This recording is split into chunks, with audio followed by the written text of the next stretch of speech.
Okay, excellent. So it is July 28th, and we are convening a special meeting of the Vermont Community Broadband Board meeting to talk about accountability policy. And it is 8:05 a.m. First item on the agenda is call to do a roll call in approval of the agenda. We have all board members present. Christine, can you run down staff present?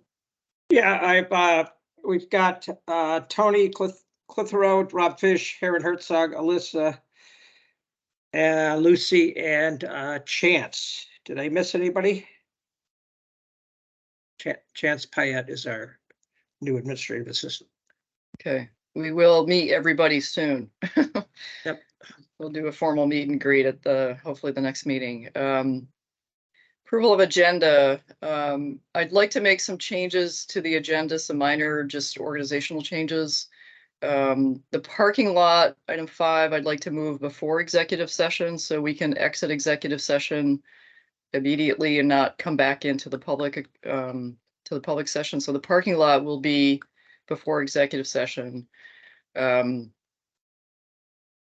also like to add Vicuda in here for Vicuda update. That should be a standing item with the public comment. So we can include an item before public comment for Vicuda update. That would be great. And the other item for relative to public comment is before. Yes. Before we take action on anything, I would like to conclude the public comment section before we do any action items. So we are sure to have feedback and input from everybody. All right. What I'd like to do is propose those changes to the agenda, as I'm going to make a motion with those changes. Is there a second? Second. Patty, I'm so sorry, but this is Holly, and I had a audio problem, so I didn't even hear the motion. So the motion is to approve the agenda with the revisions that I've just made. It's just organizational changes to the agenda. The agenda does not have minutes in it, correct? Correct. Thank you. Yeah, I don't I'll think the second. agenda has the parking lot either. I don't think it was the intention to do the parking lot, but It does have the parking lot after executive session. Exactly. It's Oh, a so- separate meeting, so we're not following the regular agenda, right? Right, so we Special could meeting. eliminate that. It's supposed to be a one-topic meeting. yeah, that's what my understanding was. So I All right, so apologize for that getting. let's remove parking lot, period. Yep, thank you. So we're not moving it up. We're gonna just remove it. And do we Yep, need the Vicuda update, or because they'll be doing their Yes. back in the accountability policy discussion, right? As long as I would like to make sure Vicuda has a space because they represent as an association all the CUDs, and I want to make sure that that's on the agenda. Okay. And if Rob Betsky has during the accountability policy his opportunity to say all the things that he has to say, then we don't need to have the Vicuda update, but that should be a standing item. Will Dan. Will his comments be different or in addition to the written comment? I don't know that, but I want to make sure that Vicuda has an opportunity. It's important that they have an opportunity, and I want that space on the agenda each time. Yeah, okay. I just think that If we don't need it, then we don't need it. if Rob could, I'm sure he's listening now, curtail or tailor his comments to keep that brief. Okay, so with those changes, I have a motion on the table to approve the agenda with those changes. Second. Thank you. All those any further discussion? All right, all those in favor, please say aye. Aye. Aye.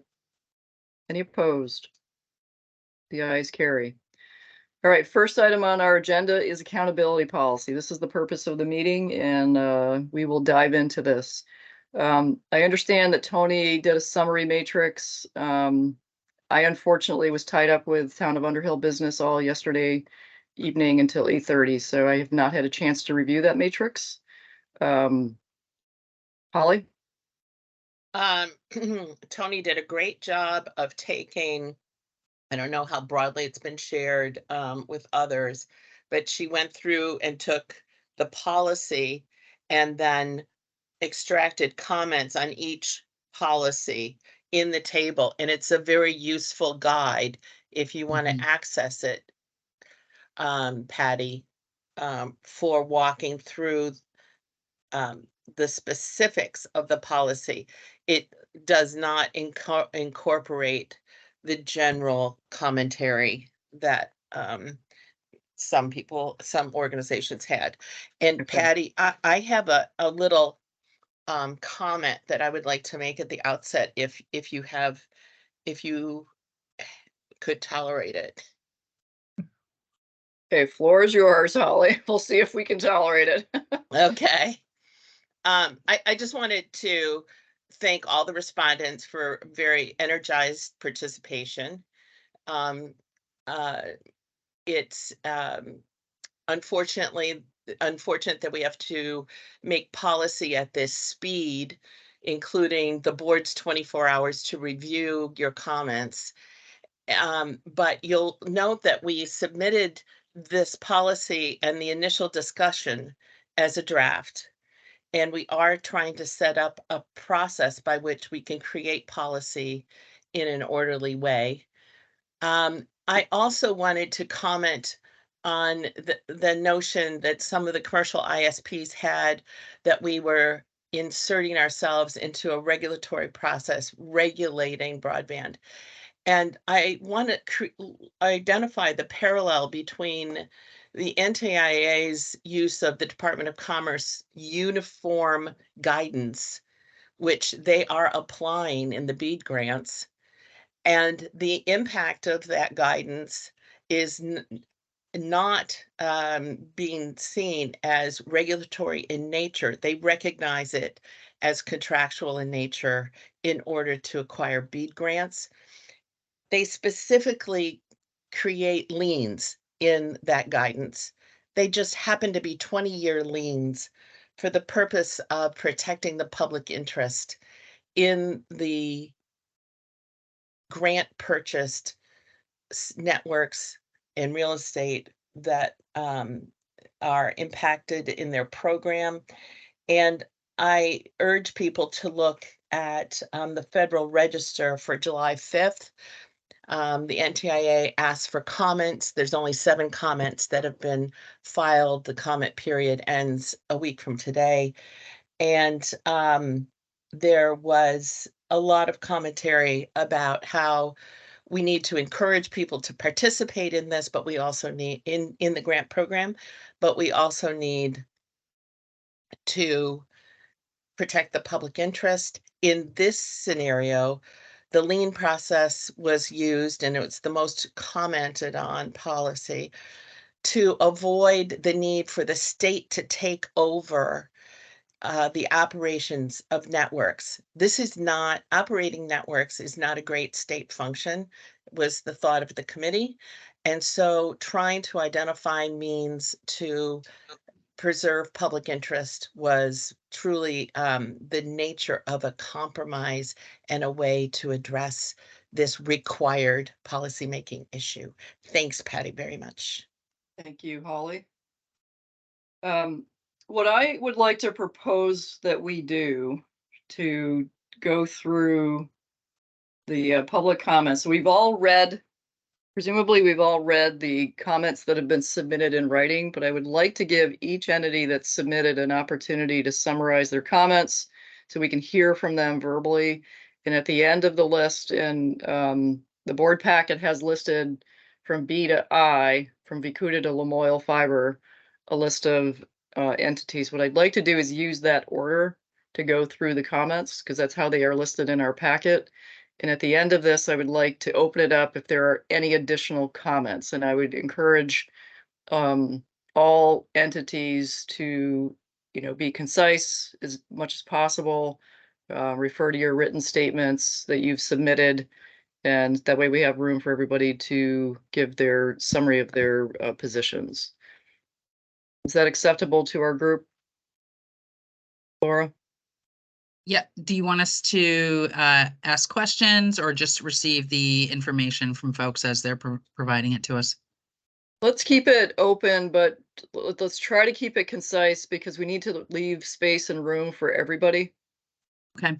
But I Um, would encourage you to, if you have a clarifying question, for sure, ask it. But if it gets out of control, then I'll pull it back so that we can make sure that we have an opportunity for everybody to speak. Can we just say that this is not the place to negotiate terms, Patty? Exactly, exactly. Ask clarifying questions, but we're not gonna, exactly.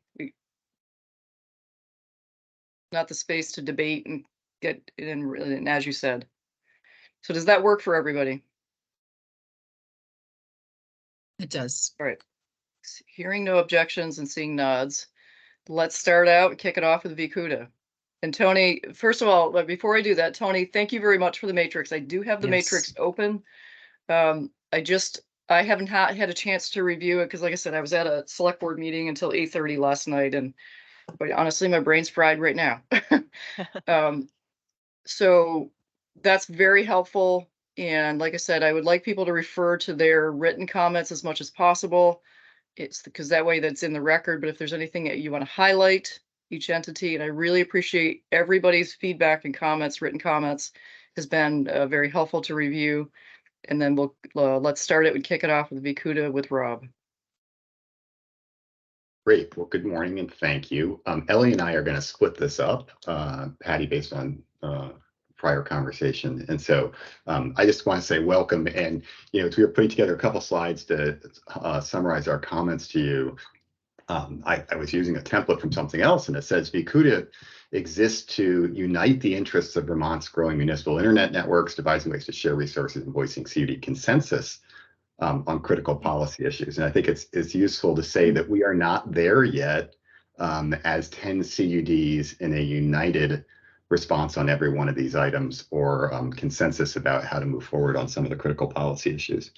And so with that, I think Ellie's going to take some slides about the policy, and then I'm going to talk about the other things that were in our cover letter.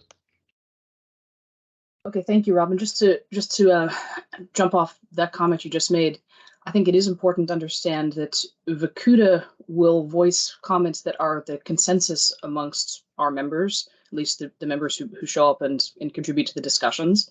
But we are not and can never have complete consensus. And some CUDs will from time to time not agree with the Vikuda consensus in its entirety, and or will have differing opinions. And I think this is a great example you guys have seen with the submissions here. So having said that, in general, amongst the CUDs, there's a strong support for the notion of accountability.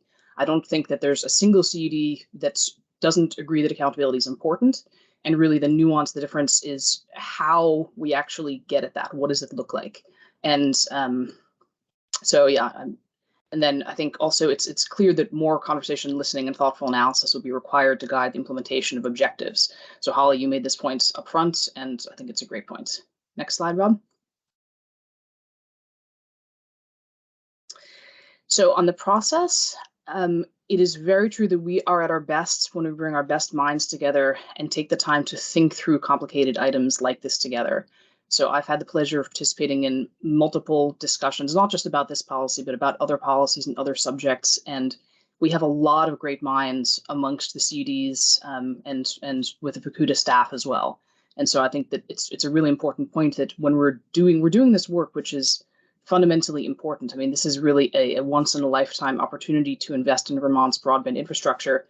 It is so important that we get this right.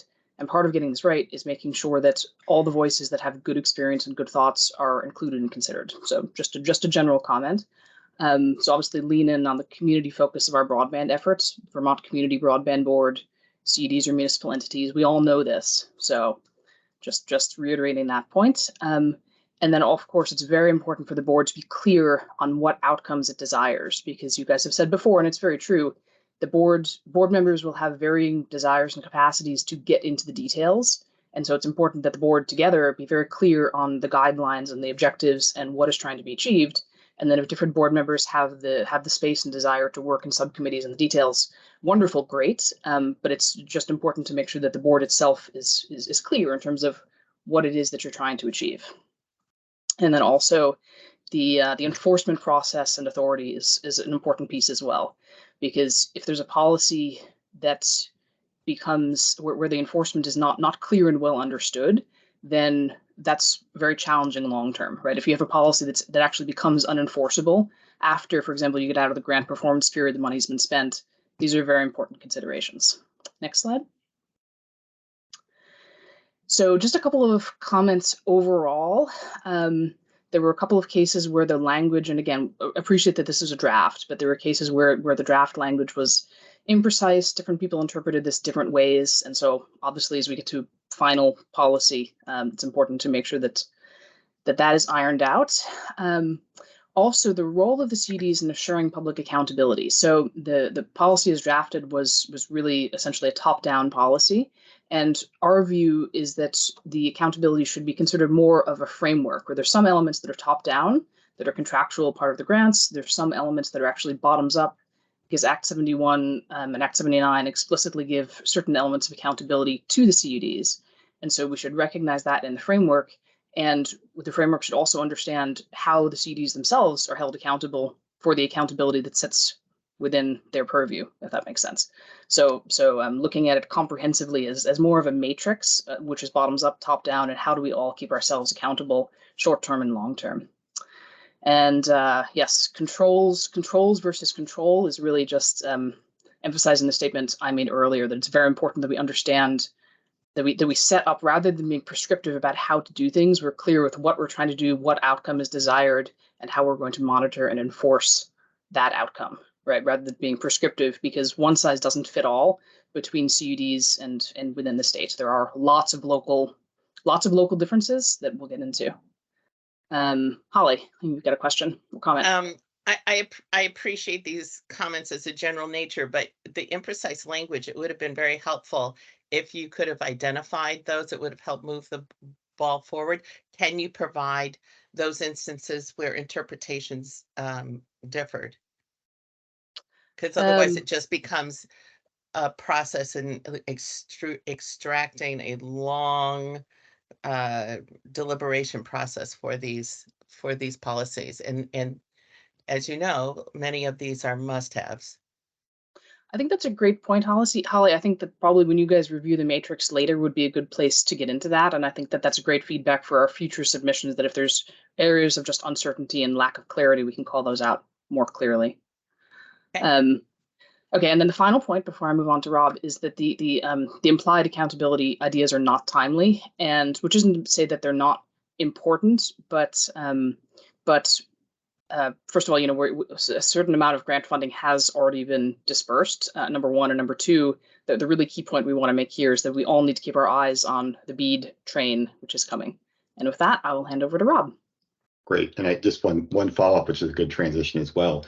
We had probably 6 to 8 hours of conversations last week about this policy, in addition to a number of one-on-one conversations. And it was actually explicitly because we could not get a common voice on a number of the specific items. On a lot of items, we did take notes and we thought we had consensus. And then someone raised their voice and said, well, wait a second, I think about that differently, or I disagree fundamentally with that. And what that said to us was, or said to me was, no, we can't summarize these comments. We are going to need to take the time to listen to each other. And as a group of the decision makers at the board, the staff supporting it, and the CUDs who have an interest in it, work through some of these together. And so there probably are some where we could move quickly and dispatch them, but there are a number of them where I think we really think that we will need a conversation with a lot of people at the table and try to come to an answer on them. So the other thing that we realized as we were going through this was that, on Tuesday next week, the comments on the 5-year action plan are due, and that we had spent a week and a half with a lot of people with a lot of energy on this policy. And the policy is important, but we are underserving the second half of the Vermont Broadband program if we don't engage in the policy development that's happening as part of BEAD. And I think you all know this, but look, the VCBB will be the recipient of the $239 million, and then we'll be setting up a competitive grant process that includes CUDs and commercial entities that will compete for subawards, which then, like any grant program, as subrecipients, the VCBB will then say, we represent to the NTIA this set of awardees. And there's pieces that are being developed now that the NTIA is looking to be in a position to survive a high level of scrutiny from the Congress. And in the scheme of things, NTIA is overseen by Congress. VCBB will be overseen by NTIA. CUDs, if we win, will be overseen by VCBB, and we'll have to oversee our ISPs. And if commercial ISPs win, VCBB will have an accountability role to the NTIA and Congress in that. And so this is a huge program. It's essentially doing what happened over 5 or 6 years in developing the various acts that led to the VCBB in the current act, and redeveloping that as a plan that gets submitted and approved by the feds. And so, we're going to reestablish the state broadband goals involved in the 5-year action plan, set the timelines for the new broadband program, set the total cost for the universal service in Vermont, describe the policies and how the adjudication of conflict is going to happen in address challenges and in the review of the submissions that will come from the competitors in the grant process. So this is huge. And, we have an August 28th deadline for the first volume.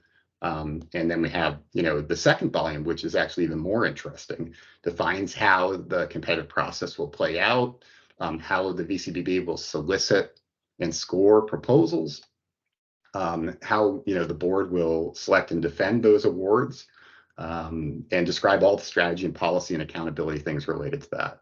Again, if you look at the current, I'll come back to this, timeline that was in the draft 5-year action plan, there's a lot of policy development happening here that is complementary and or could be unified with the work that we're doing here on accountability.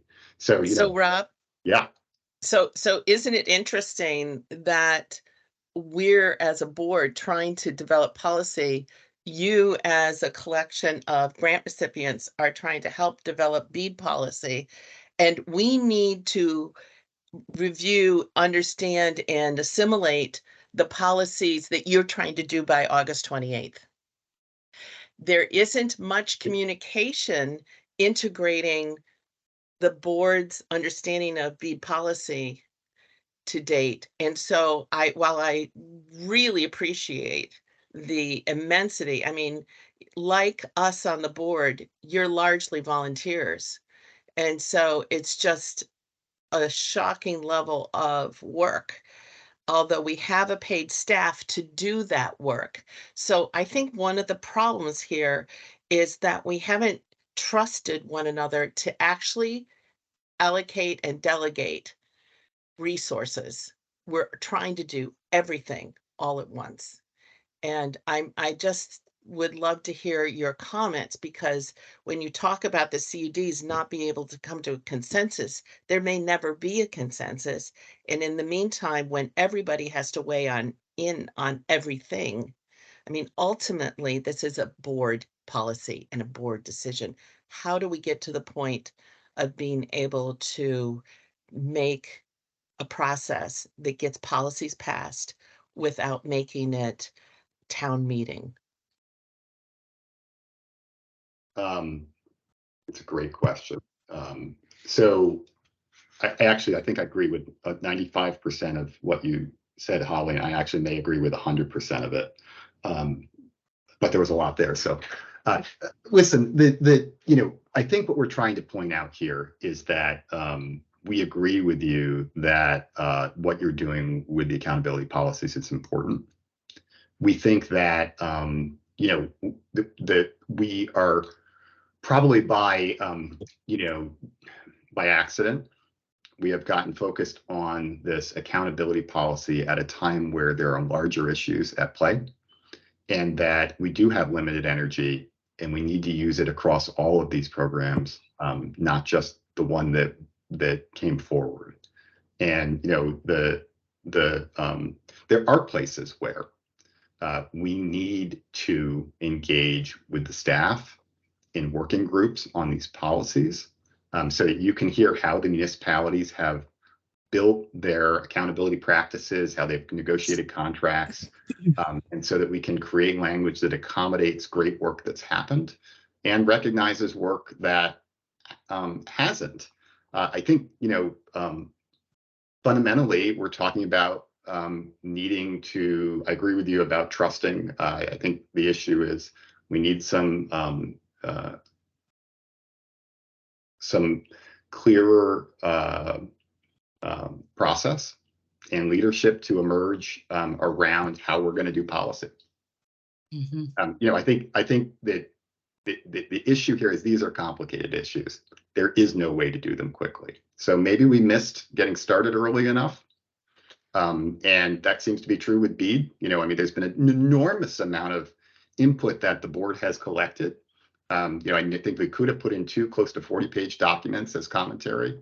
So, I think we have been trying to speak. We will speak to these documents as well.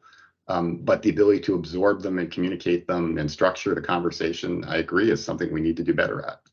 Yeah, if I could just add quickly to that, I think the lion's share of the work is being done properly by staff with the Vernberg Group as consultants, right? And I think that really what we need to piece out is how exactly does the board want to have oversight, right? And what are the most important pieces where the board's going to have oversight? What does that look like? And then I think the other piece, then it looks like Holly's dropped off, unfortunately, is how does feedback work? Right. And I guess my view is it's not a democracy, right? These are decisions on which the board has oversight.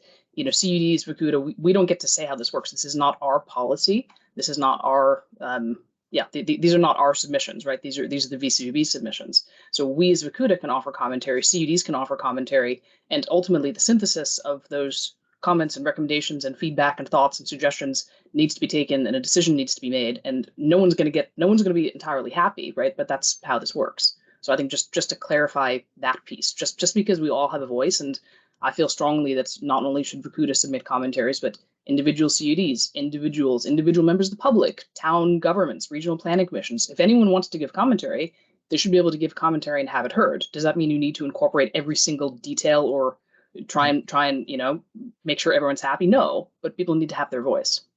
Yeah. So I know that we wanted to move along, so let me try and close out the slides. I would just comment on the timeline, that there are some big decisions being made, and then we'll sit for a little while the NTIA reviews it and negotiates final points. They're going to want to have their say too. In some ways, they are a decider in what Vermont's future broadband policy will be for the next 5 years too. There's just, I think our point in this was just to highlight that while people are to some extent in their corners for the first time in a long time about the draft policy, we really need to come together around this next 5-year plan. And so the two, by pushing one aggressively forward, I think our fear, as we talked about it, was that, in fact, we are squandering an opportunity to work together on something that's really, really important and strategic around BEAD. So, we need to figure out what the CD's roles are. In the BEAD program is designed for commercial entities. And we have in the BEAD program this additional layer of municipal entities created by the state as actors that we need to sort into those plans and recognize how that works. There are other issues for the CUDs that we need the board's support on in the same timeline by the end of the year. These relate to the matching funds and the letter of credit. Staff are working on this. Some of the CDs are working on this, but making sure we actually have an executable plan for everyone in the board's role of supporting CDs is a big piece of work that has to come to a successful fruition. Okay, Laura's had her hand up patiently. Go ahead. Yeah. So thank you very much. Hearing all of this, and I understand where we are in space and time. This is not a convenient time to be taking this on. I will apologize and for my role in delaying the discussion around policies. For me, this is the number one most important policy for our board to be clear on. It is the reason that the VCBB exists, that we created it in statute. All of this work is because we had an unaccountable organization that was actively creating a public safety hazard in rural Vermont. And they still have ongoing issues that I hear about every week. So the accountability issue for me is a priority. I'm sorry that it has taken us so long to get there. I would just encourage us. I don't think it looks like we're not that far apart. I think we can, doesn't seem like there's huge amounts of differences. I encourage us all to dig in and to do our very best. I hear everyone around BEAD. This is really important. And I thank everyone for the time that they have invested in this so far. So thank you. Thank you. So our final comments were just a summary of what I think was in the letter was, we'd love to see a working group on some of the harder issues convened. And we understand the board will make decisions. We'd like to make sure it's informed by what's happening in the CUDs today, and you are going to hear diverse opinions. We would like to see those harder issues get set to be adopted at the end of the year or beginning of next year, but some timeline that allows the strategic focus of the board, the staff, and the CUDs on BEAD during the critical volume 2 period and the comment period and some of the things related to that. We would love to see as much time devoted to those briefings and conversation at the board as we've been putting into the accountability process. And again, to us, we are in the next 2 months or so as the BEAD programs Volume 2 gets developed. We are essentially doing what happened over 5 years in the legislature with lots of stakeholders weighing in on the development of Act 79 and Act 71. And so it's really important. I can't emphasize enough how many details are in there that we need our best minds to understand so that they become part of the policies we develop for the future. So thank you. And I think we're done.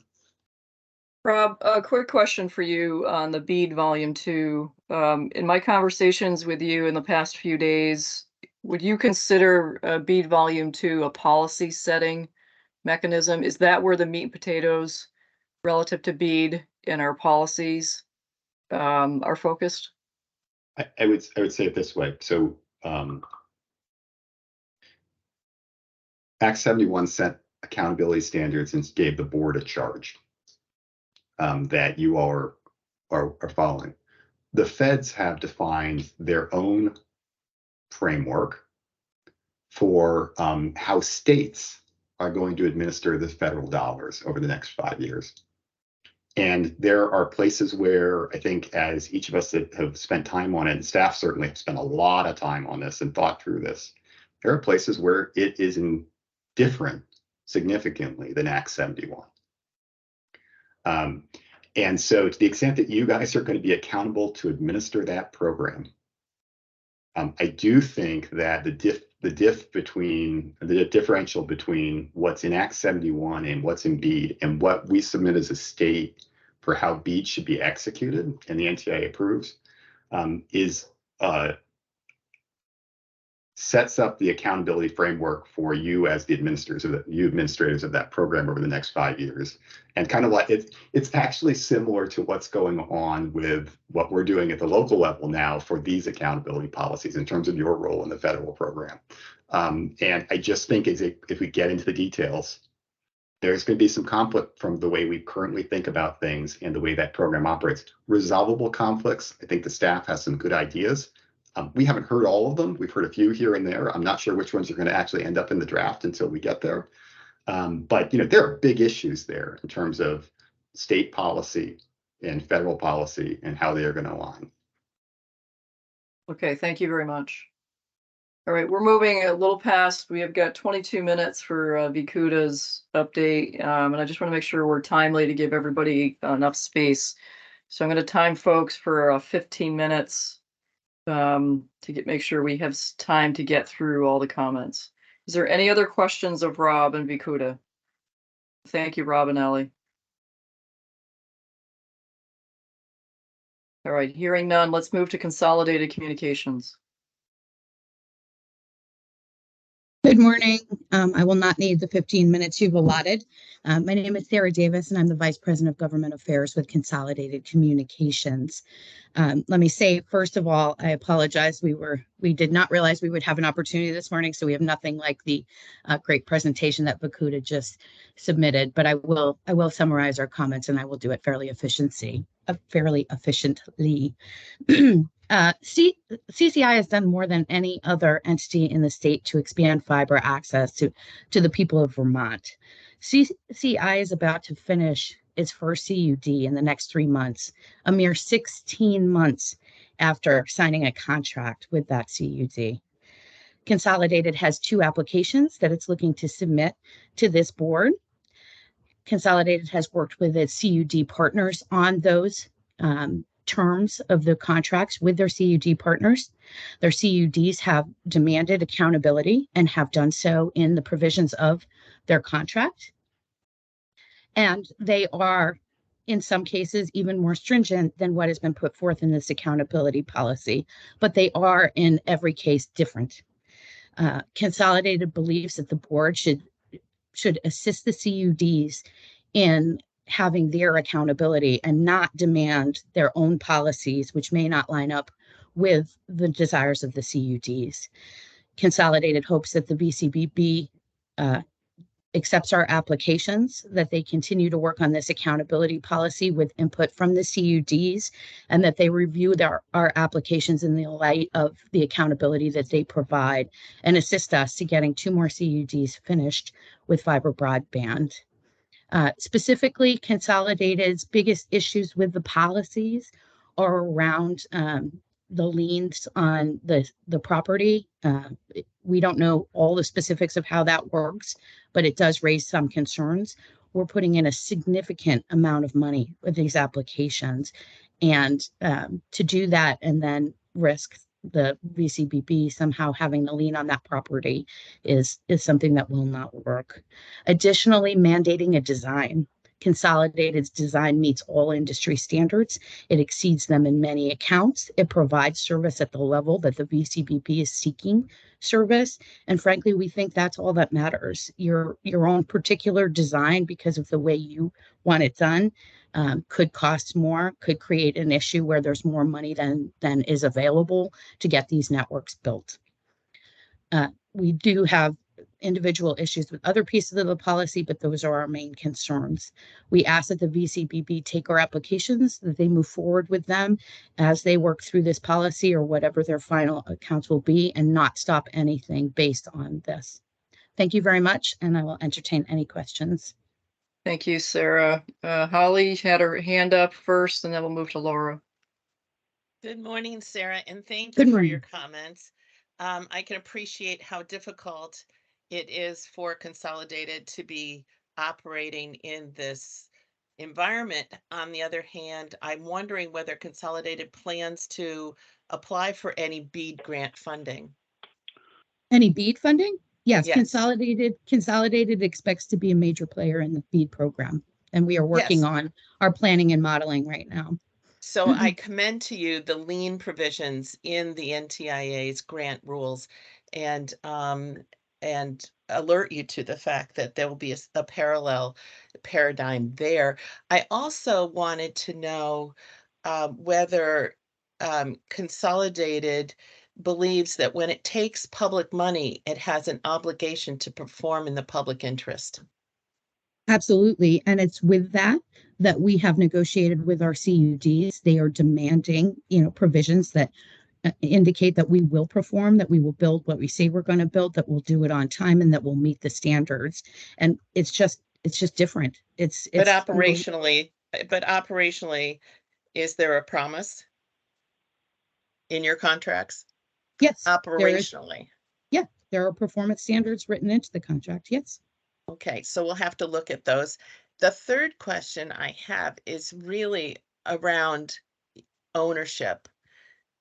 When you take public funds for construction of a network, who owns that network?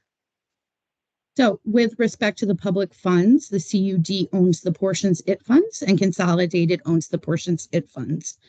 And is that divided in a way that allows for segments of network to be identified as grant funded, or is it piece parts?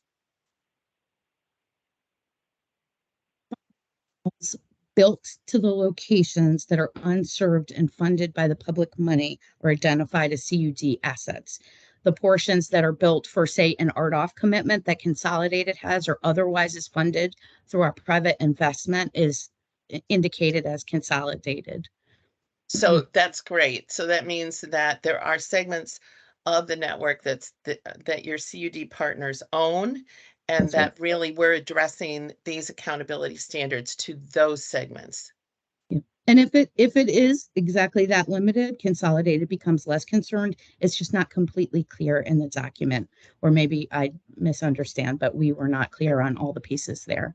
I do understand also it's moving fast, and you've got a lot a lot of jurisdictions to look at. Thank you. Okay, Laura, go ahead and jump in. You're muted. Thanks. Good morning, Sarah. Good morning. A couple quick questions. Sure. Is it Consolidated's intent? Do you see a different level of accountability, whether your expansions and network is publicly funded versus privately funded? So no, because the way in which our accountability works measures our performance in Vermont. And so there's really no, I mean, we have to report on how we are performing, in the CUD, but also in Vermont. So there's no difference. We are expected on this network to have a high level of performance and exceed the performance of other providers in Vermont. Okay. And what is an acceptable repair maintenance timeframe in terms of accountability? What should you be held to on that? I don't have a specific answer on that. You can take a look when we submit our applications. We haven't made all those pieces public until we complete it and submit the application, but I think you will find we have taken care of that. Okay. And do you think that this board should be informed about repair times, that they should take that into consideration when thinking about partnerships and public funds with public entities that we are considering?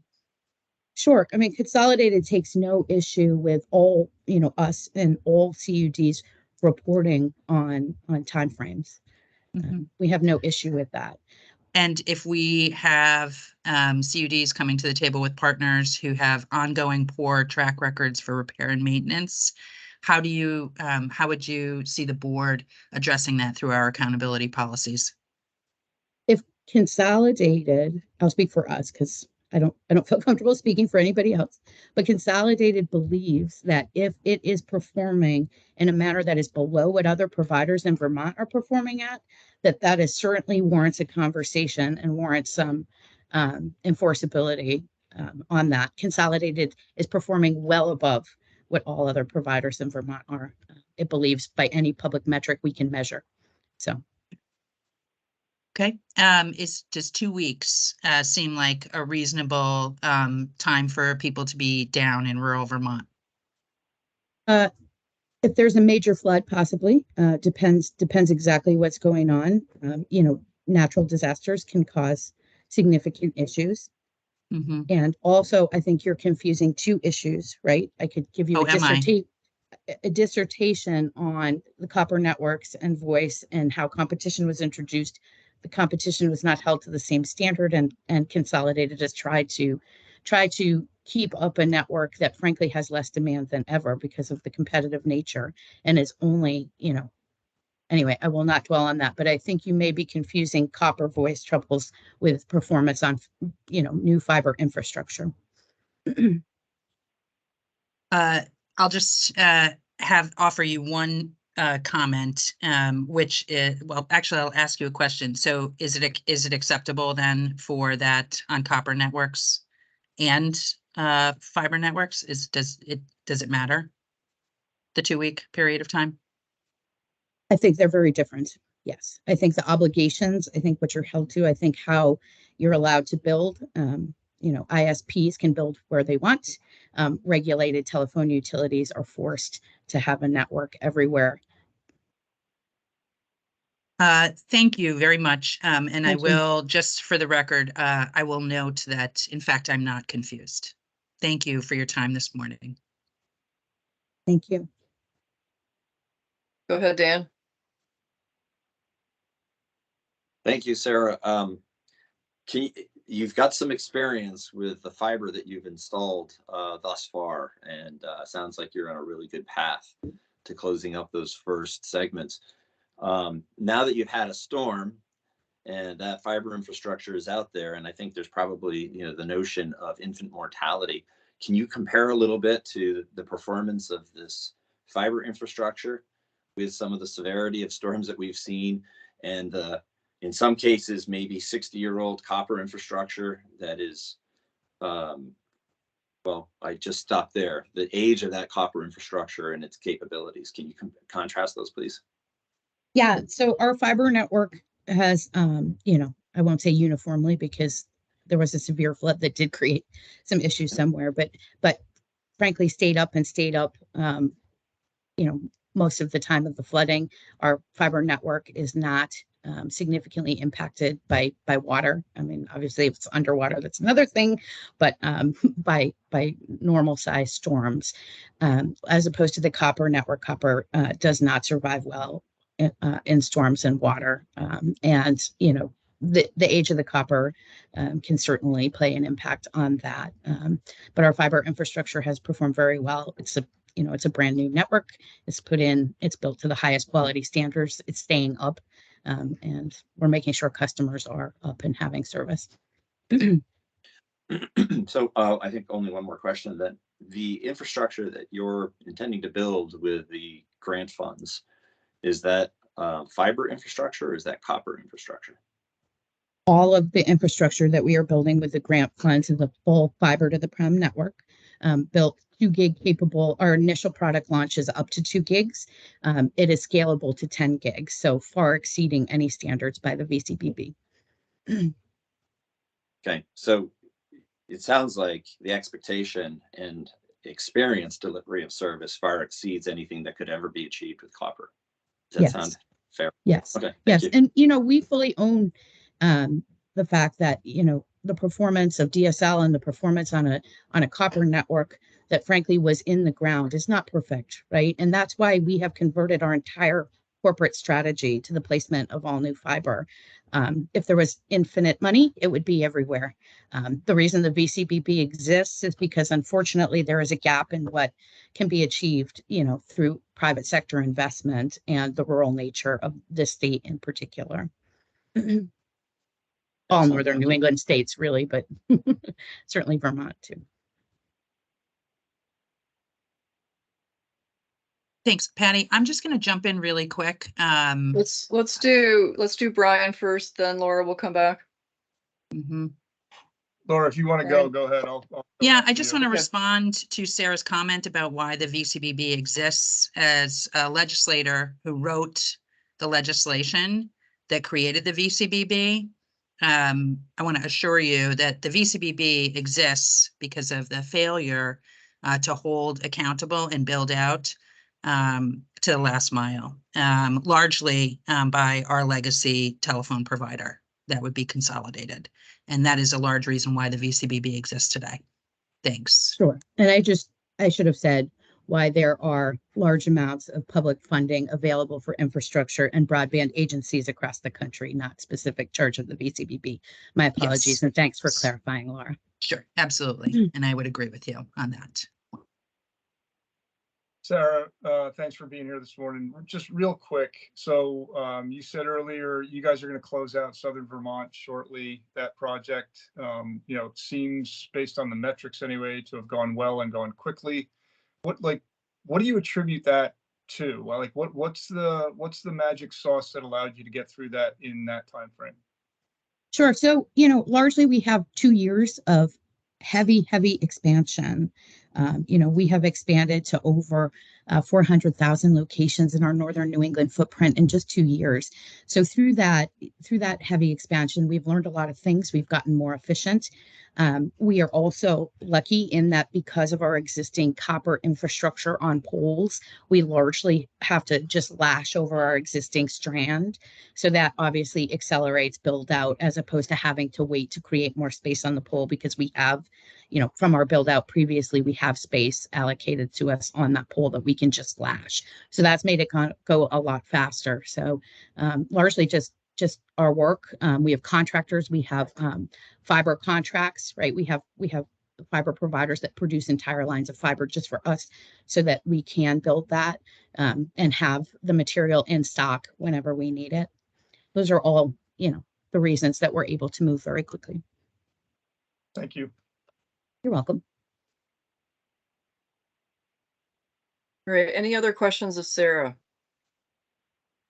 All right, thank you very much, Sarah. You did hit 15 minutes, so. Oh, I know. glad, I think with glad to keep- questions, I was quick. Yep. I really glad I'm appreciate the keeping track. opportunity. Let me just end with that. Thank you for letting us provide our comments. Excellent, thank you very much. Next up, it's Waitsfield, Champlain Valley Telecom. Good See morning, Roger. everyone. Go ahead, Roger. Good morning. Good morning, and thank you for the opportunity to speak today. As you all see, I did submit a 2-page document which really does summarize everything that I do believe in, but I will point out some key facts to that to just bring them to everyone's attention. Accountability is important. It's important that we're all accountable in every facet of everything we do. And in terms of the VCBB, though, I think it needs to really focus on the task at hand, which is getting networks built and get it service to customers. And at the same time, there are different areas such as affordability that need to be focused on by the companies. However, when it comes to items that are in the contractual agreements that providers like Waitsfield and Champlain Valley Telecom have with its partners, we have certain conditions, operating standards, and conditions that we need to meet in these agreements. So when the VCBB steps in and adds additional possible requirements and conditions that could be on top of what's already in the agreements, and if they're greater, it can add additional costs to our operations, thereby creating issues with the balance of affordability, pricing, and the operations of the entities. If the VCBB comes up with standards that are greater than the agreements, we may need to react. So I'll give an example that was discussed on the call. It dealt with call answer time. And you all said, well, call answer time needs to be such and such. Well, if it's much greater than what we've agreed to in our agreements, and we're forced to staff additional people to meet those standards, suddenly the balance of costs to rates could be impacted. And that's just one example that I'll throw out there.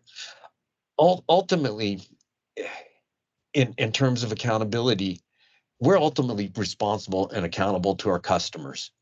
And we need to react to our customers and provide the best service possible, which is what we plan to do as our own company and with all of our CUD partners. So in terms of that accountability, in some of the CUD areas, they will be competing with the existing provider in fiber. So we'll need to make sure the standards that we operate there are at par, better, and to meet the needs of those customers. So in those instances, we're going to have to react to the market and make sure that our standards meet the needs of our customers. So I'll come back to each and every time we're accountable in the end to our customers to make sure that they're getting the best service possible in the areas that we do serve. Now, I did mention a few other items such as the liens. We just need to make sure if there are any types of liens that it does not make it more difficult in any form or fashion for any of the entities to go out and get any additional funding, loans, whatever type of equity that's out there in terms of trying to get money to build. We need to make sure that those liens do not make it more difficult. Finally, my last comment was dealing with the overall discussion, because there was a working group that was that discussed developing construction standards. Now, I may be misunderstanding what's there because we didn't go into that in depth, but at this point in time, the construction standards have been dealt with by VCB staff and their consultants in detail. And I think that before any grants approved, we're all meeting those requirements with our standards that have been reviewed by the various consultants in the VCBB. So to revisit that at this point in time could be problematic, especially in those that are close to getting their contracts or submitting their contracts to you if they would have to go back and redesign parts of their networks. With that, I will open it up for questions and pause for the moment. Okay, thank you very much, Roger. I see Holly's hand up first. Hi, Roger. Thanks so much for your comments. Sorry, I'm in a very bright room, so I look like I'm in the witness protection program. I appreciate so much that you view the role of Waitsfield Champlain Valley Telecom as being accountable to the customer. I similarly view that CUDs are accountable to the towns, but we as VCBB are accountable to the legislature and to the source of the grant funds. So there's accountability for everybody here, and we're just trying to get our piece right. I appreciate what you're saying, that there are potential concerns in each of these categories. But as you point out, with call time, you can't really judge the cost or the impact until you know what the specific requirements would be. So thank you for participating in the conversation. I think so far it's been the board's approach that we would not change existing grant terms, at least not to this point, but that is a detail that's yet to be worked through. And I also want to just commend you for your recognition that policy on affordability needs some work. Thank you.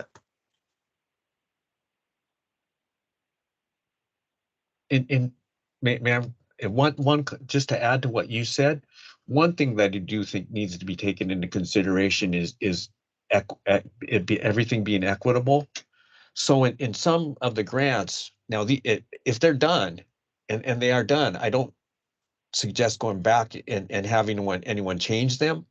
But if there are certain requirements that have been placed upon the entities, and I'll come back to the conditions that you placed on Southern Vermont and some of the other agreements where you wanted them to come up with some consumer protection issues.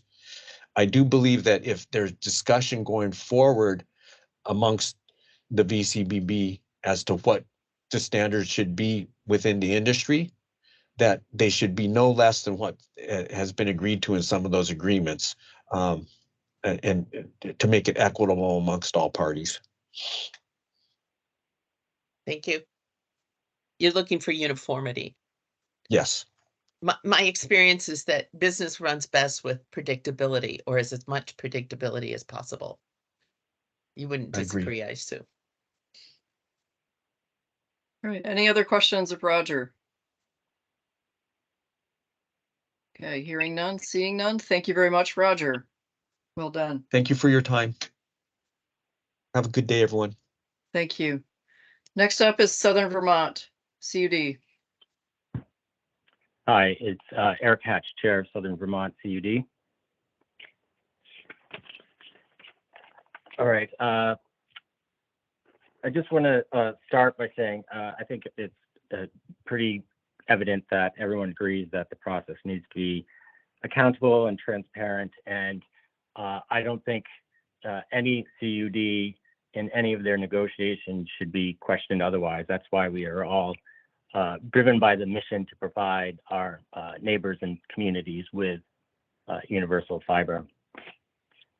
But this meeting, I think it is its own evidence on how some of the VCBB board are more concerned with regulation than execution of delivery to get broadband out. Speaking from our experience with Southern Vermont, a lot of the questions and topics that we've already covered just in today's call were already asked and answered last year when we got our grant. And we went through many hoops to satisfy the board in order to get a majority, not a unanimous, but a majority agreement to get the grant passed. And even this process, it was noted that this is not supposed to be a negotiation, but here we are questioning Consolidated whether 2 weeks is an adequate time for downtime. The discrepancy in the treatment of our partner is pretty disappointing. It has been anti-private investment with established ISPs from the beginning, as far as we're concerned. And I think that aside from the liens and some of the language and the accountability, it's an expression of this board, some of the members of this board who are more interested, as I said, in regulation, more interested in, I don't know, rehashing old wounds and not looking at and understanding and being confused about what is being built today versus stuff that is legacy. And I really hope that the board listens more to the staff who've been phenomenal and helped our group execute.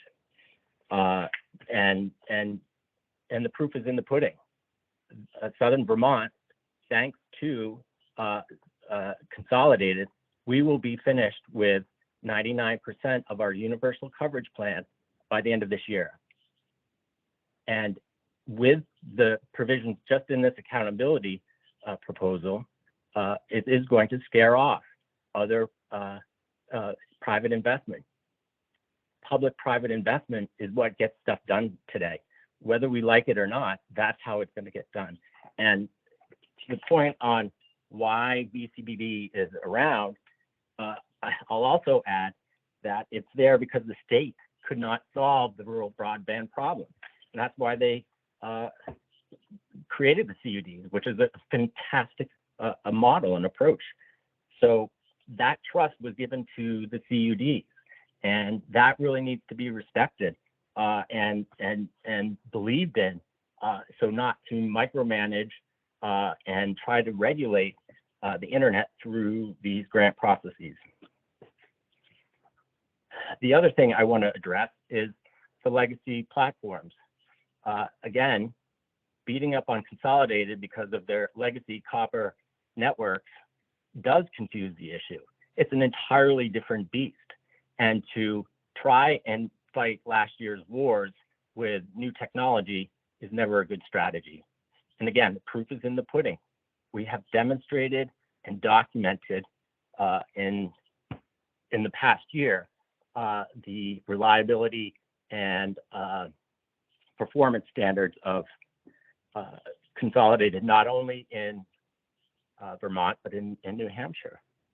So, you know, the proof is in front of us. And I would like to, I'll just close by saying I would like the board to take away a more proactive public-private investment approach and be more supportive rather than being accusatory and suspicious of our partners, but any other established partner that the CUDs would come before the board with. So happy to take any questions.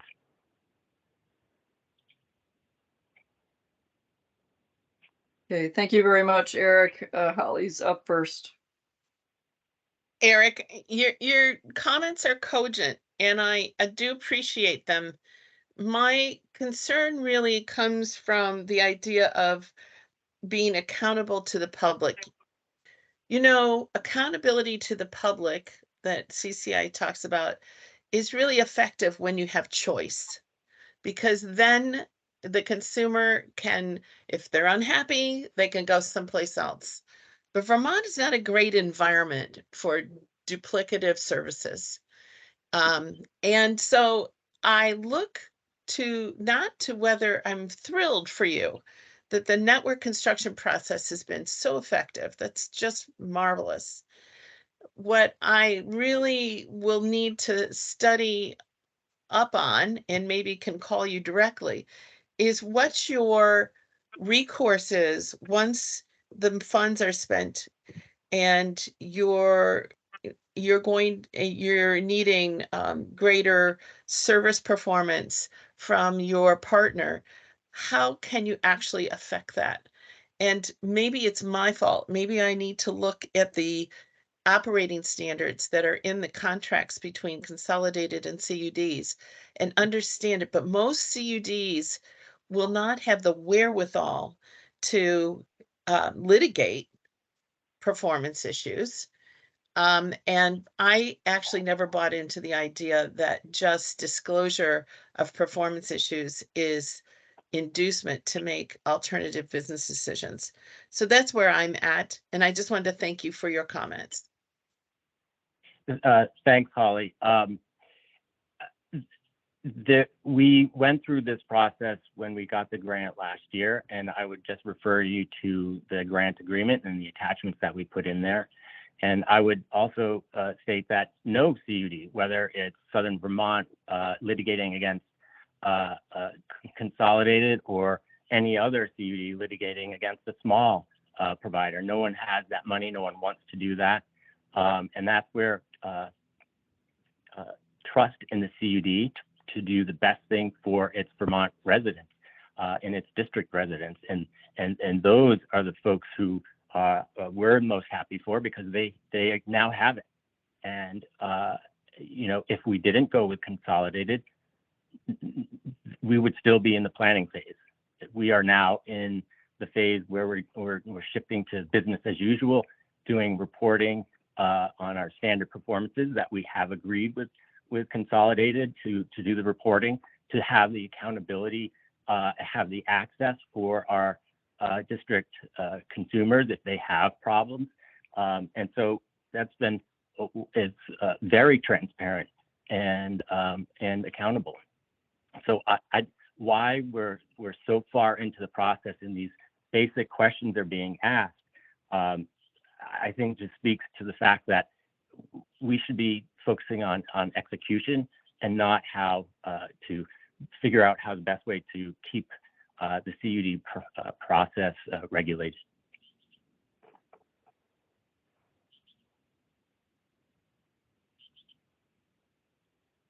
Holly, are you all set?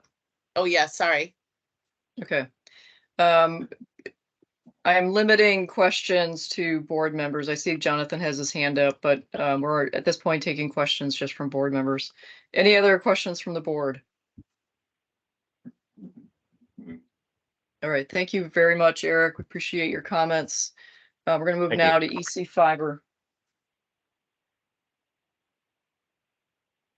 Good morning.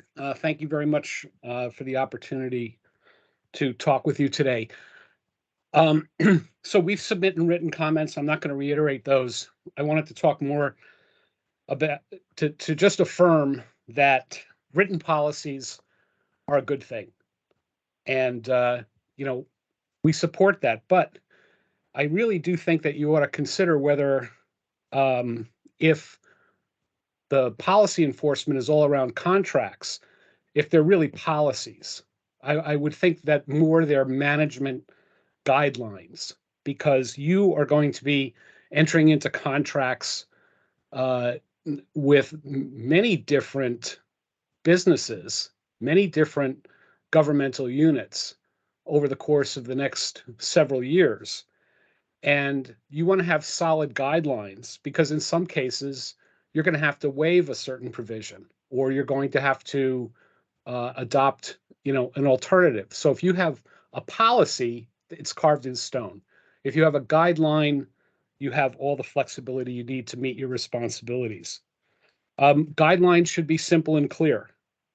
For example, the EC Fiber board's guideline to our business folks is that all our hubs should have 2 independent connections to the backbone of the internet, and they should be able to survive for 96 hours with the grid down.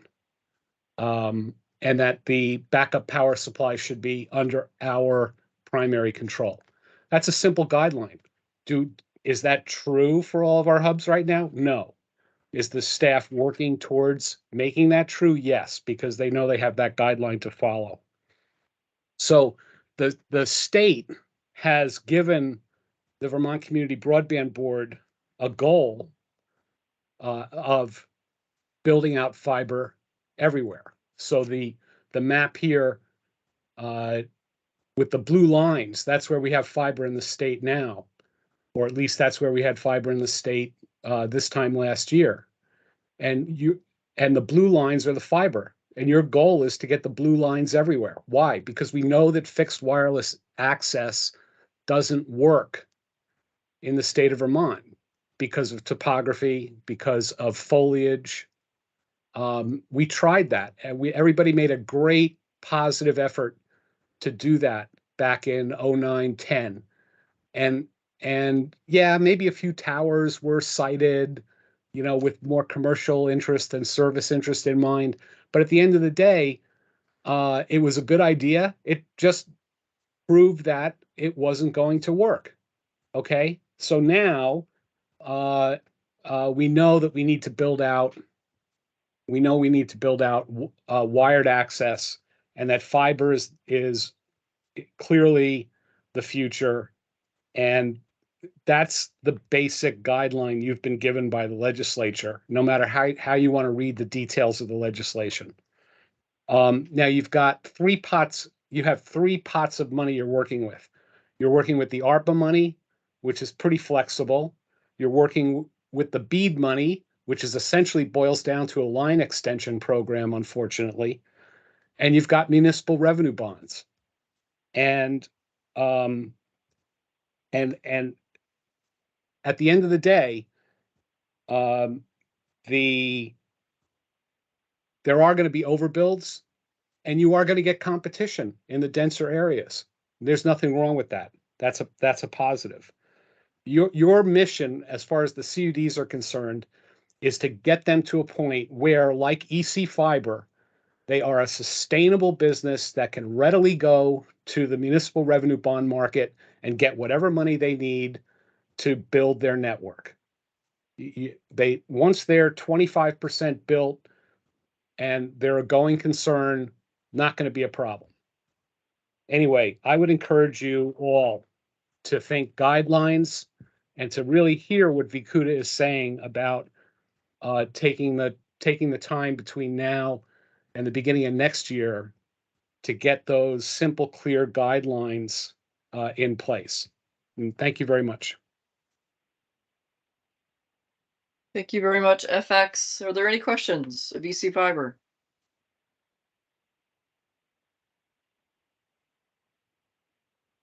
All right, seeing none, we will move to NEK Broadband. Thank you very much, FX. Good morning, everybody. Thank you for the opportunity to speak. I submitted comments. We endorsed the accountability policy with the modifications that I identified. We do believe that liens are justified and that stacked financing makes sense, but there are ways in which we need to work with experts to make sure that it works for everyone. It was great to hear that grant investment in CCI areas would be CUD public infrastructure. I think that that's good progress. I think it's reasonable for accountability to be focused on grant-funded build-outs. I think that it would be useful if adjoining towns had the opportunity to discuss whether or not having a single entity offering service in their town is the best policy decision for them going into the future. But that's especially where there are no cable providers or competition. I think the one thing that I want to add to my comments that I didn't make in the comment paper is that it's really important in contract terms that there be actual reasonable recourse to enforce those contract terms. In other words, a contract is a contract, and if there isn't a way, it's not the law, right? If there isn't a way to enforce the contract, if there isn't a way to reasonably actually accomplish that enforcement, then those enforceability measures are not necessarily the protections that need to be there. So I have great faith in Lisa's ability to negotiate and do work, but I think that's one thing that needs to be looked at is if we're not worried about what fiber does today, right? We're worried about what fiber does in 20 years. Will the investment be made for the next set of electronics in 7 years, in 14 years? Will the investment to the next speed level be made to bring areas up to speed with whatever the standard becomes in a couple of decades? And so that's what we as CUDs need to be able to ensure, that we have the ability to, with the grant funding that we're using in any event, that we have the ability to bring our residents and our towns into the future for decades to come. With that, I'll take any questions. Holly? Thank you very much, Krista. Holly's up first. Hey, Krista, I wanted to thank you for your comments because it recognizes the necessity for the VCBB to move forward in making policy of some sort, whether we call them policies or guidelines. And I would have loved to have seen some of your ideas on the specifics of making reasonable enforceable terms.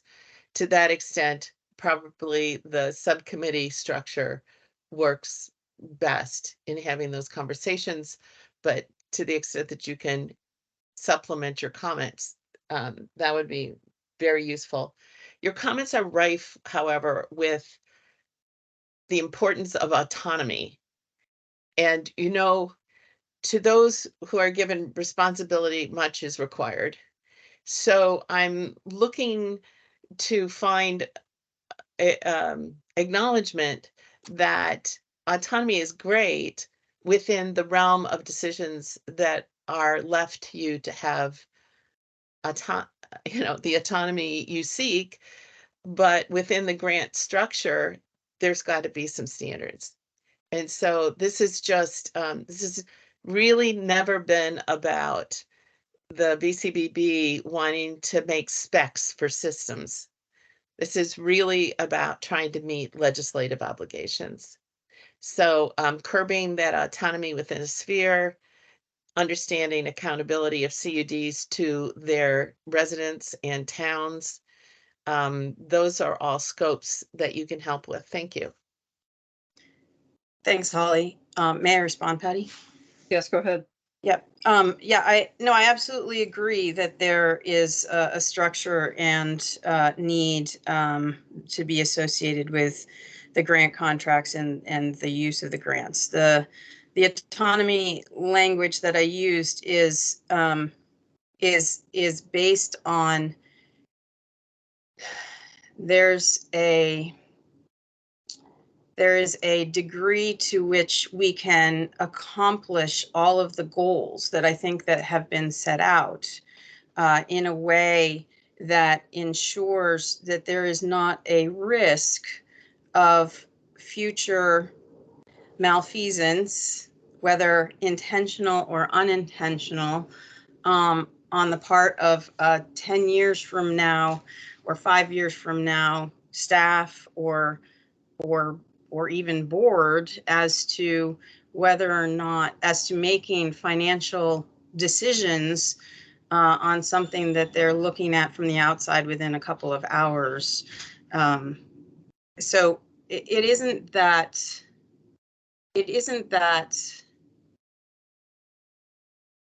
there isn't a reasonable place in which there is a role. It is just ensuring that that role doesn't have the ability to be mishandled in the future, and that it is based on certain parameters that are set as part of the guidelines.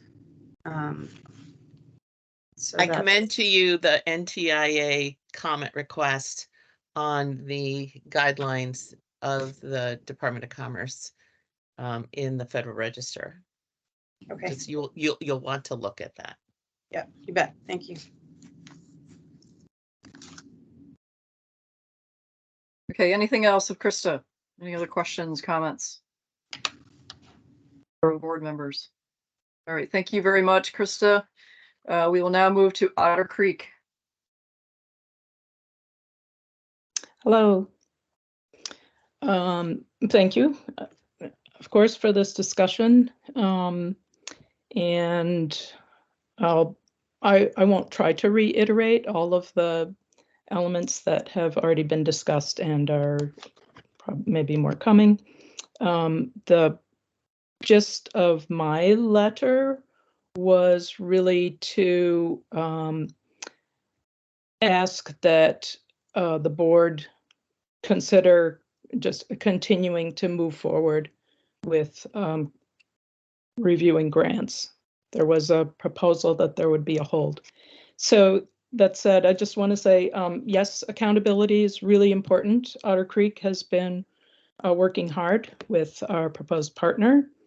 And interesting that just today, several comments clarified some of the concerns with our proposed partner, Consolidated. And I think that's just part of what we would like to do. We want to present our application. We feel that the terms of our negotiation and contract does resolve and address the concerns that VCBB has raised. So we are ready to go. We are anxious to get going. We are getting lots of phone calls from constituents in our CUD who are very unhappy with their copper service and are really looking forward to having fiber that their friends just down the road have. And we hope to keep going and get going and be able to build a fiber network next year for much of our area. What I recognized was that Otter Creek is just one of a few CUDs who have not yet submitted an application for a construction grant. And at this late date, I almost feel Otter Creek is already at a late date, to have this process stop, pause, be put on hold is just terribly unfortunate. I'm hoping that we're able to keep moving forward and that I'll be able to say that to the residents in Otter Creek CUD that, yes, grant money's coming. I think that's all that I would offer. I'll take any questions. Right, thank you very much, Laura. Just a point of clarification, the VCBB has not paused grant issuances. In fact, the last meeting we approved 2 grants. So I just want the record to be clear that we have not paused grant issuance and reviews. We have approved grants. We are at the same time going to be doing policy review, but grants continue. So please don't assume that we're not issuing grants at this point. That's happening. So you should proceed on your work as you should be. Okay, any questions of Otter Creek? All right, seeing none. Thank you very much, Laura. And then we will move on to Lamoille FiberNet. And then I'm going to follow up after Lamoille is done with staff comments, Christine. And then at that point, I'll do a general open up to public, anybody in addition that has not been recognized that would like to speak. So first, Lamoille FiberNet.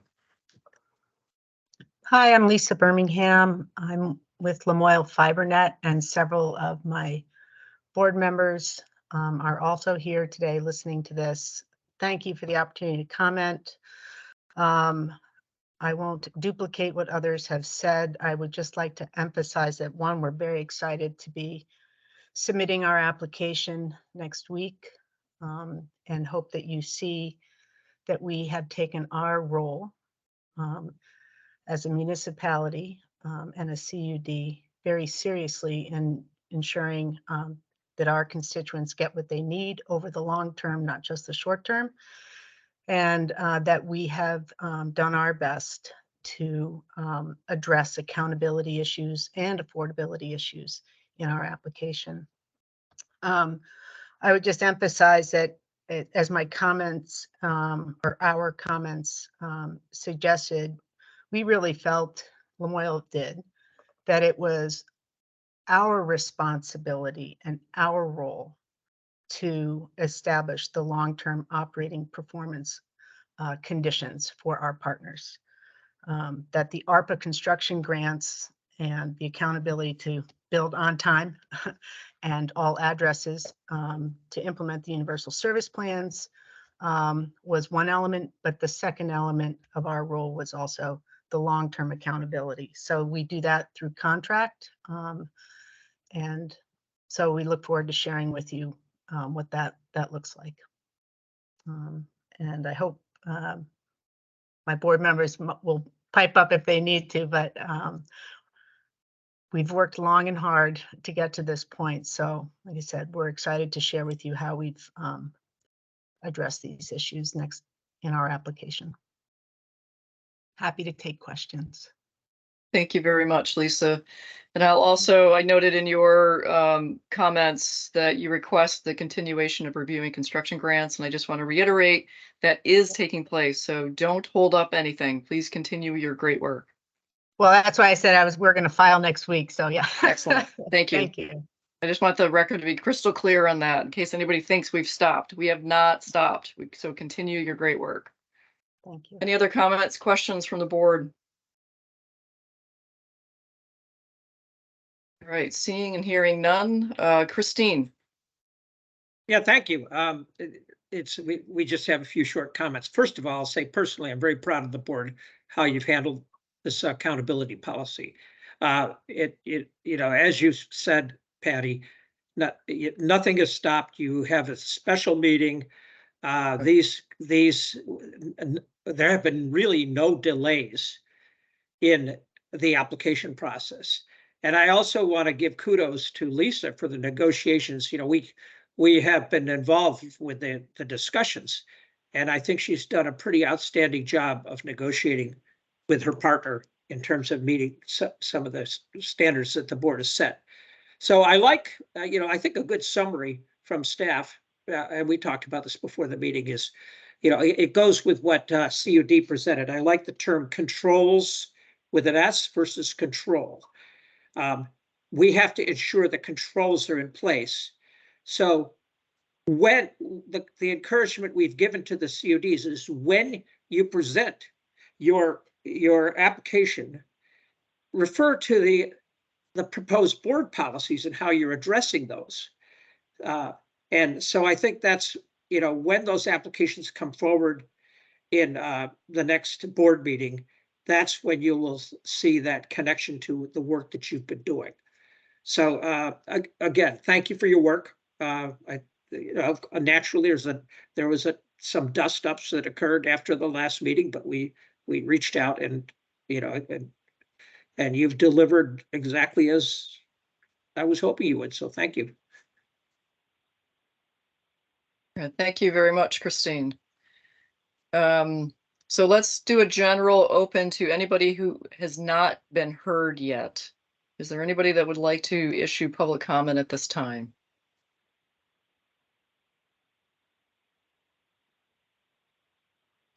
Jonathan Cooper Christine? has his hands up. Okay, great. Thank you. Jonathan Cooper. And if you can state who you are with, if a company. Yes, excuse me. So my name is Jonathan Cooper. I'm employed by the Bennington County Regional Commission, and since the inception of the Southern Vermont CUD, the BCRC has been the CUD's more or less staff.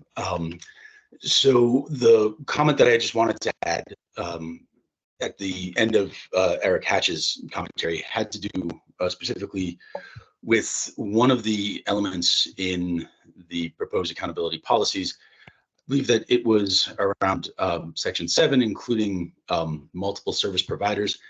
And it perhaps may be limited to interoperability, but I just wanted to on the record that as part of our outward-facing public-private partnership, RFP, which we had developed in 2019 for the NTIA's Broadband Infrastructure Program grants, we received a number of responses to the RFP to work with an ISP to create a public-private partnership, and we got to see firsthand the differences in the capabilities of those entities and the costs at which they can execute. And I wasn't perfectly clear on the accountability policies component, whether multiple service providers would necessarily, in some CUDs, such as the one that we are in, the landscape and sort of physical landscape, the terrain and the pole access rights meant that there were very different levels of operating costs for potential partners.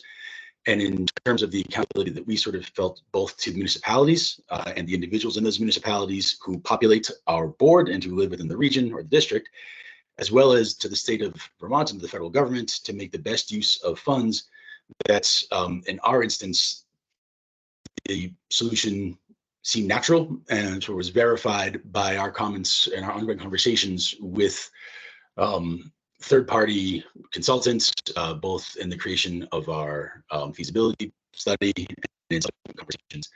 So it struck me as perhaps an area where encouraging multiple providers may not accomplish the goals in terms of sort of efficiency of fund use, and that may become an issue down the road. That broadband infrastructure program ended up allocating some $288 million to just 14 entities nationwide. So we know that where funding exists, getting it can be extraordinarily difficult. And in some instances, that may be something that law of unintended consequences, this provision could frustrate. Thank you. Thank you very much. Anybody else? Are there any other hands up?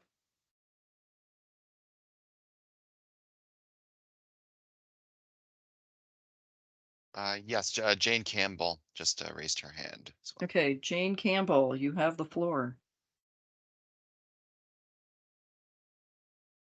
Thank you very much.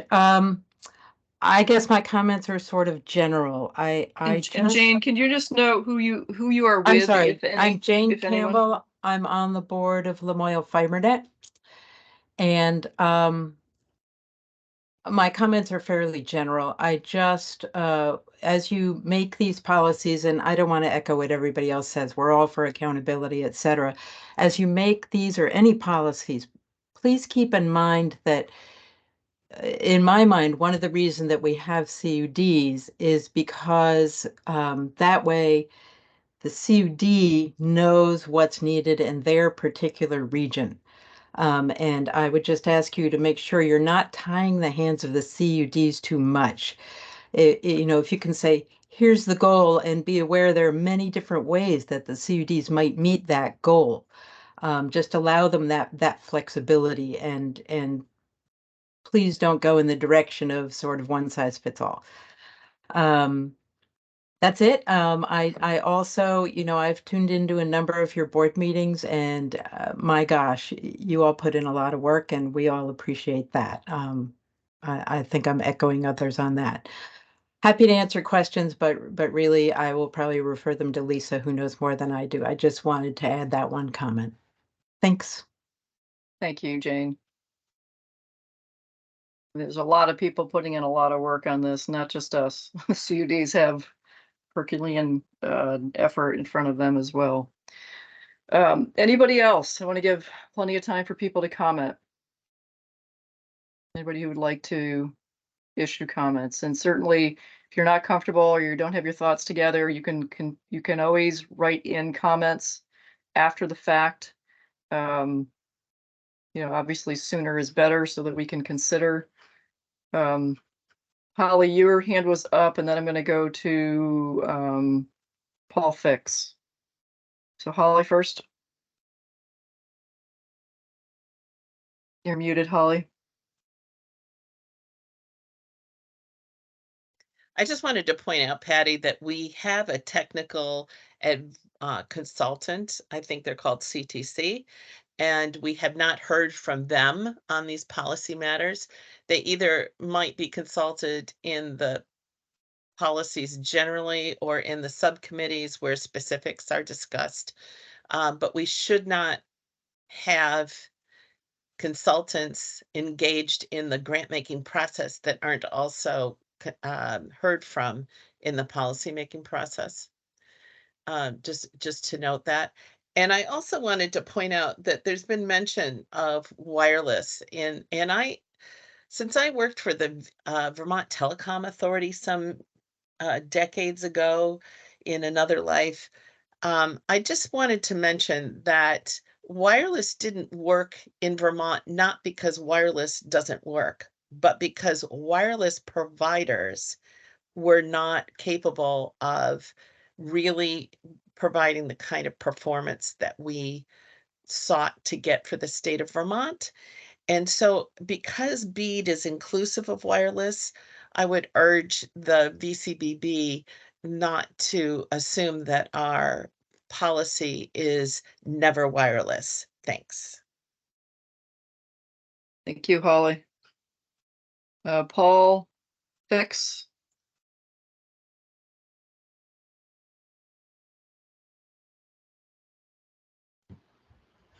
Thank you.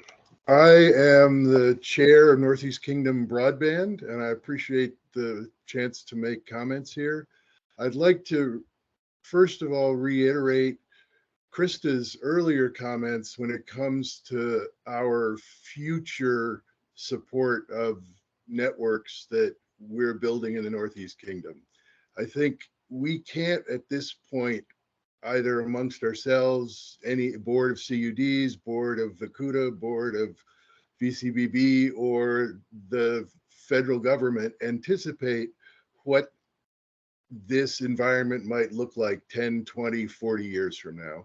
And I would ask that as you debate policies versus guidelines, that they be flexible enough to support entities we may not even be able to imagine could exist.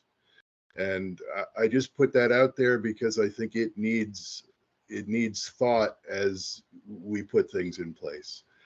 I'd also like to come back to Holly's last comment about wireless. As we talk internally about our networks, when it comes to reaching end of line and or off grid customers in the future, we suspect having access to wireless technologies may be necessary in some circumstances.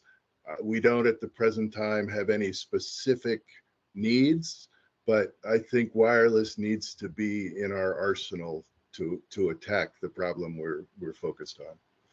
Thank you very much. Thank you very much, Paul.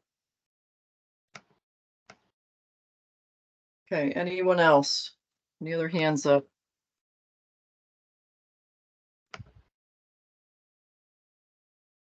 No other hands at this moment. Okay. Going once, going twice. All right, public comment is closed. I do want to give VCUDA an opportunity for any other last closing thoughts. We promised to have a Bikuda update. I think in keeping with the earlier comments, we kind of focused on the narrow topic today, so we'll be happy to do a broader update in a couple weeks. Okay, so nothing now, nothing more.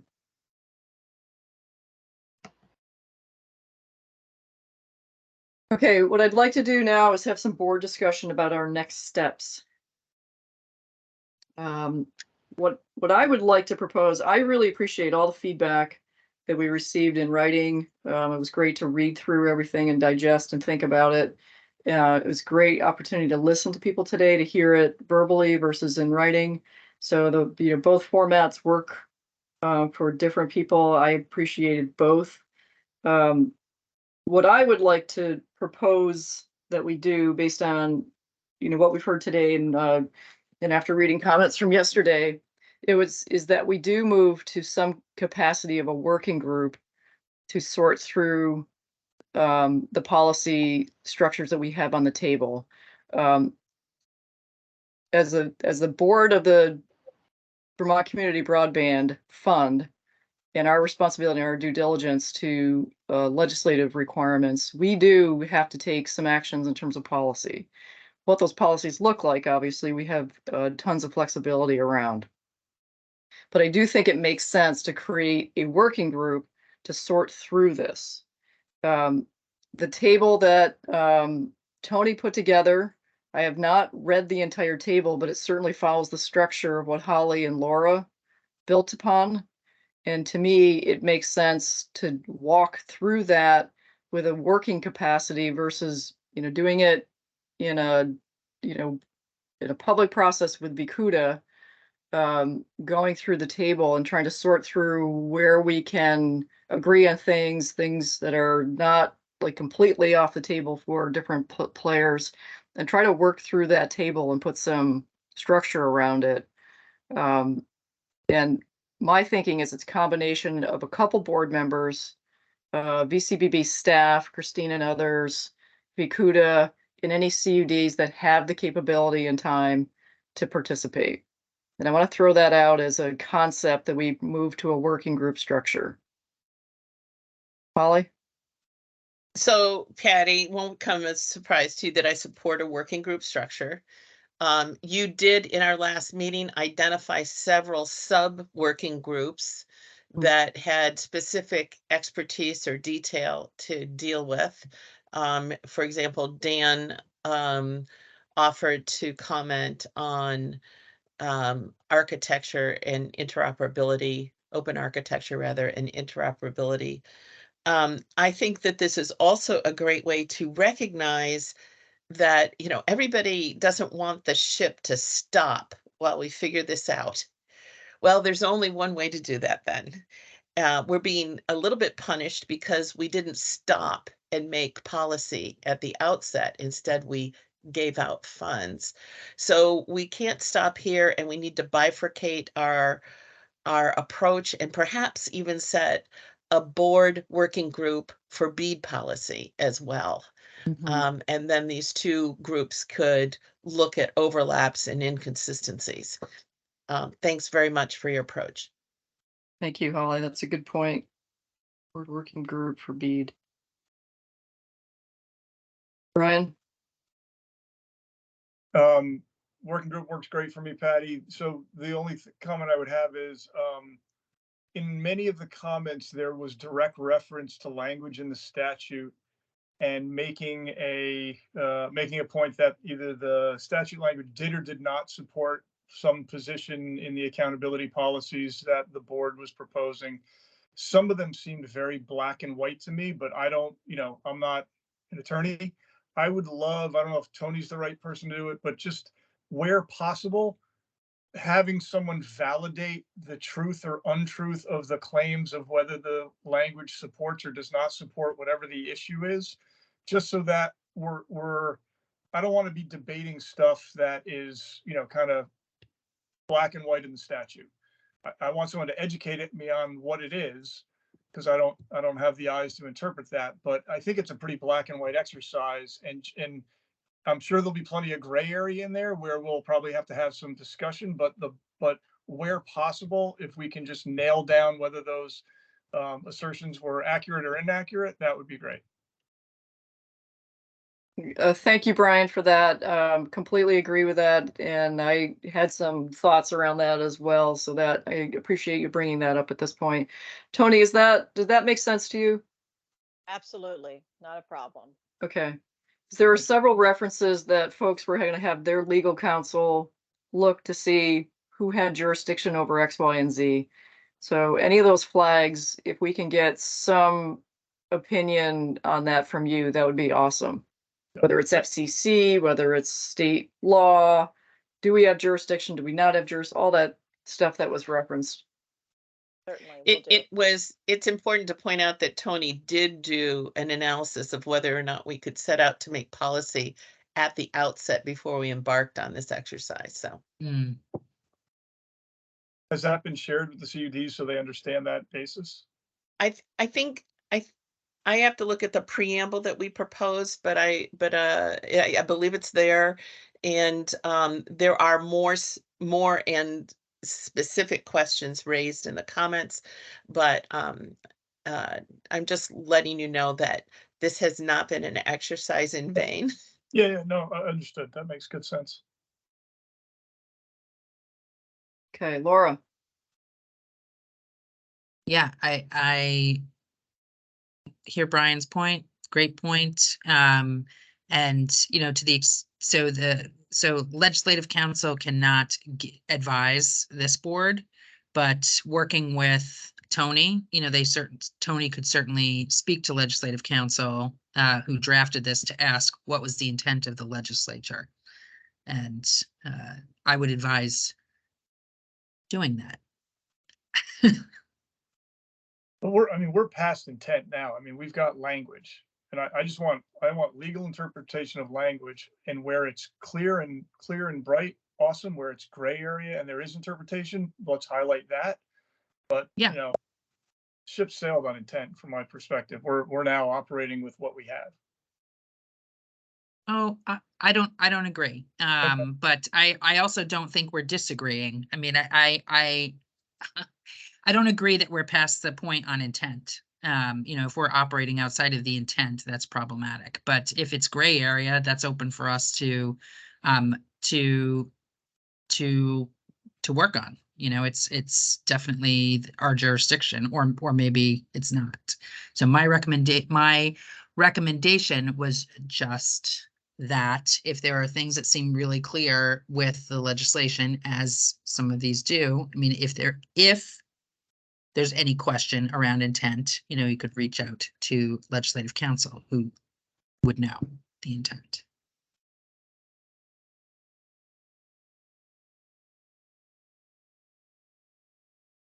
All right, Christine. Yeah, I think the same thing applies with the BEAD program.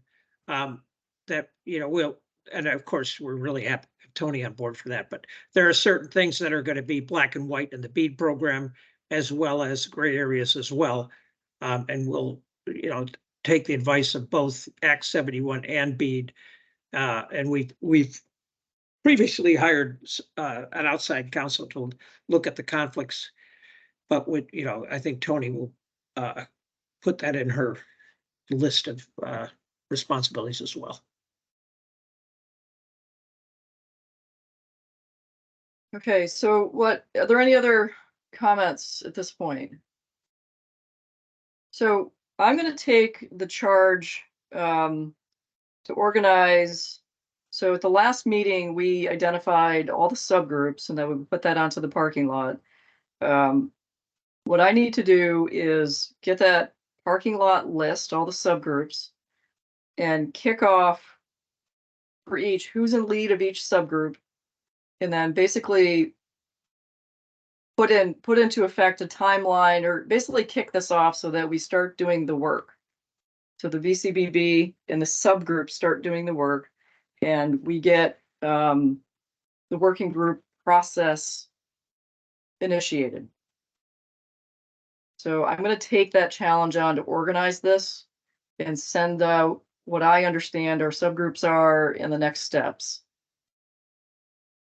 And then that'll be the kickoff for taking action of the subgroups, and away we go. Laura? Are we, as a board, going to go through all of these for any board highlights or comments? Because I don't think we've done that, have we? I don't think that we've gone through and talked about what we heard from the written comments and from the verbal comments today. But what I understand, to me, this makes sense to push these to different subgroups so that we've all heard from the constituents that have participated in feedback, and I think it's time to start moving the ball down the road. Yeah, okay. Agree. We could spend hours regurgitating and talking, and I just don't think that's effective, personally. So we're giving a lot of latitude to these subcommittees then, I think. Do we want to talk about the charge to these subcommittees? So what I'd like to do, again, I'd like to get my thoughts together and say, put on a list, here are the subcommittees, and this is what they are to work on. And we can talk about that at our next meeting on the 14th of August. That's not that far away. And map out what each subcommittee is going to work on. And then we will all take feedback. Got an issue on my computer. We will take feedback from the subcommittees, but the board ultimately is going to decide on policies. There's no policy decision to be made today. There's no policies in front of us yet to take action on. So as we are considering new grants in some of these places where there's gray area, I will just take that as it kind of comes up with these grants and maybe feed that into the subcommittees. That's fair. There was a question mark there. Sorry, it sounded like a statement. It was a question mark, Patty. Got you. I mean, what we did at the last meeting is we approved 2 grants, and we said, Yep. The condition of the grants is that you may be subject to future policy. Are you okay with that? And Yeah. we can continue with that position for future grants if someone is really objecting to that. We can have that discussion at that time. We don't have a policy to put in front of people for construction grants, but they should know that we are working on this, and it's completely transparent that we are working on this. And what comes out of this effort is going to depend on the great work that is going to continue from now through the end of the year. I think it is going to take us that long to get the policies in place. Okay, so my question was really around just being as clear as we can with the CUDs. So we've said we're continuing to receive applications. I don't want CUDs to be surprised if there are questions around places where there are gray areas. Because we're all Team Vermont here, trying to move as quickly as we can. So just wanting to make sure we're as clear as possible. So thank you. I appreciate that additional clarification. Thank you. It's a good question. Thank you, Laura. Holly? Well, it's interesting that you just said that you expect this to take till the end of the year, because I don't think we have that kind of time, because we're going to be off in making BEAD the 5-year plan policy for BEAD. We're going to be implementing BEAD planning. And so I would urge us to make a shorter term goal. And since you're setting objectives for us, and I do appreciate that, Patty, I think we should also set a timeline and get some concept, because having long drawn out conversations, there's so much conversation about applying best minds, and I wish those best minded people would just raise their hands and we could just assign them each to a committee. But absent that kind of efficiency, I think these conversations just need to be settled. I do appreciate that our grants will identify specific circumstances that help scope what the impact of policy language might be. Okay, that's a good point, Holly. Let me churn on that. My initial reaction is that each subcommittee come up with a timeline of their particular work group, what they think how they can deliver that and turn it around. I just hope that the CUDs will get to the point where they prioritize their respective interests and make an official one-stop shop of input rather than anticipate a 6-month conversation. That's really what I'm trying to say. Yeah, and at the same time, they've got the hard work of deploying fiber, putting construction grants in front of us and other grants. I also recognize that they've got a lot going on too. I do appreciate that. We could have stopped and done this at the beginning, but we didn't. Understood. Dan, you had your hand up. I did. I put it down. I put it up. I think the working together with an appropriate number of subject matter experts on each of these to understand what the challenges will be. Harm can come from poorly written policy. So I think just for all of us to understand that with the right experts in the room will accelerate this. I don't want to reiterate that any more than it's already been done. Thank you. Okay. All right. Okay. Like I said, I will put together what I understand the subgroups are and report out on that for the 14th. And then subgroups will take it away.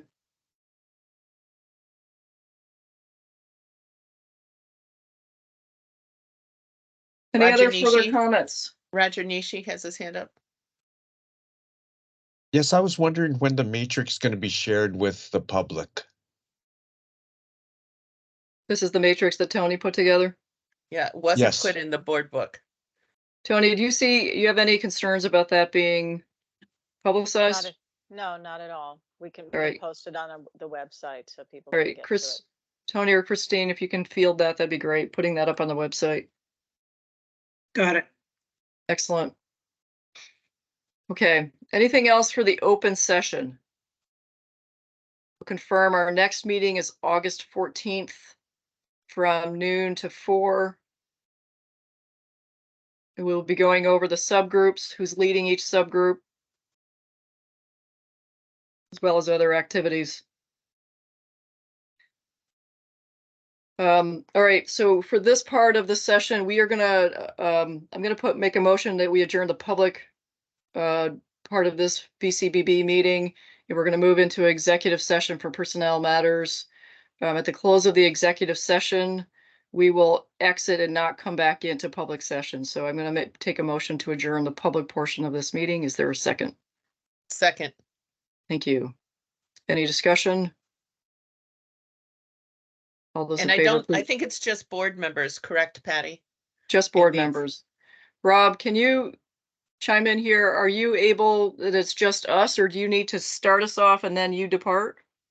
I need to start you up and then I can depart. I can't change options when I'm in a different Teams call, but that's Okay. what I will do. So And remind us, the link to the executive session is where? the link was sent separately. We did it as a separate invite since we knew it would be board members only, just to simplify things. Okay. And that was yesterday's email?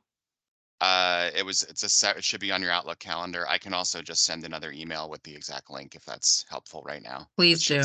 Yeah, please do, just to make sure we've got the right one. Okay. Okay, all those in favor of adjourning the public session, please say aye. Aye. Aye. Any opposed? All right, the public portion of this meeting is closed. Thank you, everyone. See board members on the other side.